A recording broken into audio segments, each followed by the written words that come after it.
Assalamualaikum. How are you all? I hope you all guys must be doing well. So as you guys know that today is the 11th day of Holy Ramzan, and but as you know that the war is going on in the world right now, and the current condition of the world is not fine.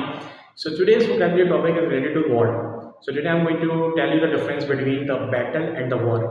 ये तो हमें मालूम है कि battle का मतलब भी जंग होता है और वॉर का मतलब भी जंग होता है, लेकिन क्या ये दोनों वर्ड बिल्कुल सेम है और इनका कोई डिफरेंस नहीं है? तो याद रखिएगा कि इंग्लिश ग्रामर में जितनी भी हमारे पास इंग्लिश में वोकेबलरीज हैं, हर वोकेबलरी का अपना एक पर्टिकुलर यूज़ होता है। सो वॉर एंड बैटल दोनों का उर्दू मतलब अगर हम लेंगे तो वो तो जंग ही निकलता है, लेकिन दोनों में एक डिफरेंस है। उस वो डिफरेंस क्या है? सो जंग बैटल की अगर हम बात करते हैं और वॉर की हम बात करते हैं, तो बैटल हम उस वॉर को कहते हैं जो शॉर्ट पीरियड ऑफ टाइम की होती है, जबकि वॉर जो होती है वो एक लॉन्ग पीरियड तक चल रही होती है। जैसे हम वर्ल्ड वॉर वन की एग्जाम्पल लेते हैं, it was started in 1914 and it got ended in 1918।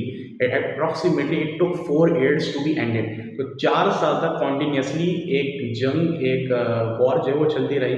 तो ऐसे मामलात में हम इंग्लिश में वोकैबलरी में वर्ड यूज़ करेंगे वॉर का। But sometimes due to some reasons दो कंट्रीज़ के दरमियान में या दो ग्रुप्स के दरमियान में कोई लड़ाई हो जाती है और उसको भी हम जंग कहते हैं, लेकिन अगर वो सिर्फ कुछ घंटे या कुछ 1-2 दिन तक चलती है तो वहाँ पर हम बैटल का वर्ड यूज़ करेंगे। I hope it is a difference which is new for you guys, and remember this difference. Thank you so much. अल्लाह हाफ़िज़।